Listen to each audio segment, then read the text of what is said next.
एक तरफ जहां बार बार योगी आदित्यनाथ के ज़रिए ये दावा किया जा रहा है कि प्रदेश में किसी भी तरह की कोई समस्या नहीं है, अगर किसी को इलाज चाहिए तो उसको इलाज मिल रहा है, ऑक्सीजन चाहिए तो ऑक्सीजन मिल रहा है, आईसीयू बेड चाहिए तो आईसीयू बेड मिल रहा है। इस तरह के दावे बार बार योगी आदित्यनाथ अपने ट्विटर अकाउंट से करते हैं और इसके साथ ही अगर कोई सवाल उठाता है तो उसके ऊपर मुकदमे दर्ज किए जा रहे हैं। अगर कोई किसी मामले को लेकर उसको ट्वीट करता है और इस मामले को संज्ञान में लाना चाहता है इलाके के एडमिनिस्ट्रेशन के सामने, इलाके के ज़िम्मेदारान के सामने, डिस्ट्रिक्ट एडमिनिस्ट्रेशन के सामने, तो उनको योगी सरकार के ज़रिए उनके ऊपर एफआईआर दर्ज की जा रही है। लेकिन उनके ही मंत्री, उनकी पार्टी के मंत्री, उनके विधायक बार बार जिस तरह से योगी आदित्यनाथ के इस दावे की कलई खोल रहे हैं, बार बार जिस तरह से उत्तर प्रदेश में जो व्यवस्था है उसके ऊपर सवाल खड़े किए जा रहे हैं और बार बार ये कहा जा रहा है, मंत्रियों के ज़रिए लेटर लिखा जा रहा है योगी आदित्यनाथ को, विधायकों के ज़रिए लेटर लिखा जा रहा है योगी आदित्यनाथ को, प्रशासन को, कि उनकी कोई सुनवाई नहीं हो रही। उनको लेकर के अगर वो कोई चीज़ ऑफिसर्स की संज्ञान में लाते हैं अगर किसी मामले को लेकर, तो ऑफिसर उनकी नहीं सुन रहे हैं। ताज़ा मामला संतोष गंगवार का है, जो उत्तर प्रदेश से मेंबर ऑफ पार्लियामेंट हैं, बीजेपी के हैं और मंत्री भी हैं। इससे पहले बीजेपी विधायक रामगोपाल लोधी ने राज्य की स्वास्थ्य व्यवस्था पर सवाल खड़े किए थे। लोधी के अलावा गोला विधायक अरविंद गिरी, कैबिनेट मंत्री विजय पाठक, मोहनलालगंज के बीजेपी सांसद कौशल किशोर और मेरठ से सांसद राजेंद्र अग्रवाल सीएम को पत्र लिखा और अपनी नाराज़गी जता चुके हैं। अभी कल ही का मामला है, उत्तर प्रदेश में मथुरा का मामला है। एक विधायक की पत्नी अस्पताल में एडमिट होने के लिए दर दर की ठोकरें खाती रही और उसको अस्पताल में एडमिट नहीं किया गया। यहाँ तक कि गार्ड ने जो है उस महिला के साथ, विधायक की पत्नी के साथ बदतमीज़ी की, उनको भगा दिया डांट फटकार करके, और उनकी जो परेशानी थी उसका हल नहीं हो पाया। यानी उनको एडमिट किया जाना था लेकिन वो एडमिट नहीं हो सकी। तो जाहिर सी बात है, जब सत्ता पक्ष के लोग भी अब सवाल खड़ा कर रहे हैं और बार बार योगी आदित्यनाथ के इस पूरी व्यवस्था के ऊपर सवाल खड़े कर रहे हैं, तो क्या सिर्फ डरा धमकाने से अगर कोई सवाल खड़ा करता है, अगर कोई परेशानी बताता है, तो क्या उसके ऊपर मुकदमा दर्ज करके इस बड़ी बीमारी से निपटा जा सकता है या इस बड़ी बीमारी पर काबू पाया जा सकता है? अभी जिस तरह से गोरखपुर से भी योगी आदित्यनाथ ने लोगों से खिताब किया और उसमें ये पूरी प्रदेश की स्थिति के बारे में बताया कि सब कुछ कंट्रोल में है। एक चीज़ और नई बार बार उनके ज़रिए ट्वीट की जा रही है सरकार के, कि एक्सपर्ट्स ने कहा था 1 तारीख से लेकर 10 मई के दरमियान उत्तर प्रदेश में 1 लाख केस रोज़ाना होंगे।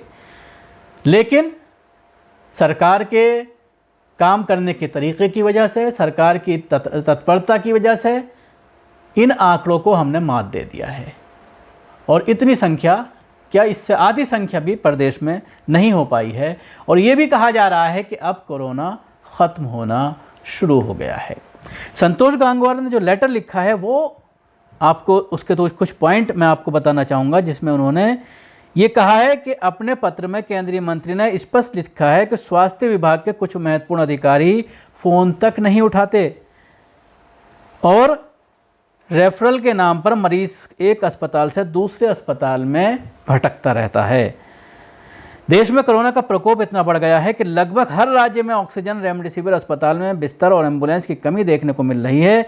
इन सब के बीच उत्तर प्रदेश के मुख्य योगी आदित्यनाथ का दावा था कि यूपी में किसी चीज़ की कोई कमी नहीं है और सभी अस्पतालों में ऑक्सीजन पर्याप्त है। लेकिन अब उन्हीं के पार्टी के नेता और मंत्री दावा के कर खोल रहे हैं कि बीजेपी विधायक और सांसद लगातार सीएम और प्रशासन के पत्र लिखकर अपनी नाराज़गी जाहिर कर रहे हैं। ये पत्र सोशल मीडिया में भी वायरल हो रहे हैं। इसी कड़ी में केंद्रीय मंत्री संतोष गंगवार ने योगी आदित्यनाथ के बरेली में ऑक्सीजन की कमी को लेकर एक पत्र लिखा। अपने पत्र में केंद्रीय मंत्री ने स्पष्ट लिखा है कि स्वास्थ्य विभाग के कुछ महत्वपूर्ण अधिकारी फ़ोन तक नहीं उठाते और रेफरल के नाम पर मरीज एक अस्पताल से दूसरे अस्पताल चक्कर लगाता रहता है। केंद्रीय मंत्री ने अपने पत्र में कहा है कि मध्य प्रदेश में एमएसएमई के अंतर्गत ऑक्सीजन प्लांट लगाने के लिए अस्पताल को सरकार द्वारा 50% छूट दी जाती है। उन्होंने सुझाव दिया है कि बरेली में भी कुछ निजी और सरकारी अस्पतालों को इस छूट के साथ जल्द से जल्द ऑक्सीजन प्लांट मुहैया कराए जाएं।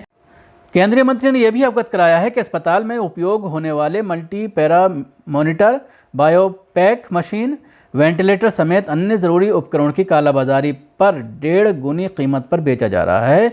इसलिए इनकी कीमतें निर्धारित की जाए। MSMIE के रजिस्टर्ड निजी अस्पतालों को छूट दी जाए। केंद्रीय मंत्री ने यह भी कहा है कि रेफरल होने के बाद एक अस्पताल में बेड न मिलने पर मरीज़ जब दूसरे अस्पताल जाता है तो कहा जाता है कि ज़िला अस्पताल से दोबारा रेफर करा के लाओ। इधर उधर भटकने के दौरान ही मरीज़ की ऑक्सीजन लगातार कम होती रहती है। ऐसे में मरीज़ को जब पहली बार रेफरल किया जाए तभी उसके पर्चे पर सभी रेफरल सरकारी अस्पतालों को अंकित किया जाए ताकि उसे भटकना ना पड़े।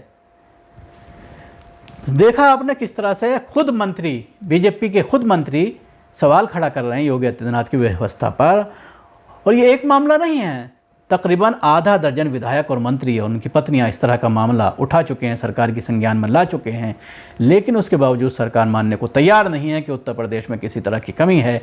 सरकार का ये कहना है सब कुछ ठीक है, किसी तरह की कोई परेशानी नहीं है, अस्पतालों में प्रॉपर अटेंड किया जा रहा है पेशेंट को, वेंटिलेटर की पर्याप्त संख्या है, उसके अलावा ऑक्सीजन की पर्याप्त संख्या है, किसी तरह की कोई कमी नहीं है। ये बात बार बार योगी आदित्यनाथ के जरिए कही जा रही है। लेकिन जिस तरह के दृश्य अस्पतालों से आ रहे हैं, जिस तरह लोग परेशान हैं ऑक्सीजन के लिए, उसके साथ ही एक जो ऑर्डर दिया गया है सरकार के जरिए कि प्राइवेट किसी को ऑक्सीजन नहीं दी जाएगी सरकार की अनुमति का बिना, तो उसके बाद भी हाहाकार मचा हुआ है। कुछ लोग जो अपनी ज़िंदगी अपने घरों पर बचा पा रहे थे, ऑक्सीजन की कमी को पूरा कर पा रहे थे, वो भी अब ख़त्म हो गई है। प्लांटों पर सरकार की तरफ से पुलिस को तैनात कर दिया गया है, एडमिनिस्ट्रेशन को तैनात कर दिया गया है और बगैर सरकार की मर्जी के किसी को भी ऑक्सीजन नहीं दी जा रही है। तो किस तरह से ये निपटा जा रहा है, किस तरह की रणनीति है, इस पर बार बार जब इस तरह के सवालात खड़े किए जा रहे हैं, न सिर्फ विपक्ष के जरिए, खुद पार्टी के जरिए, पार्टी के लीडरों के जरिए, तो ये एक बहुत बड़ा सवाल है।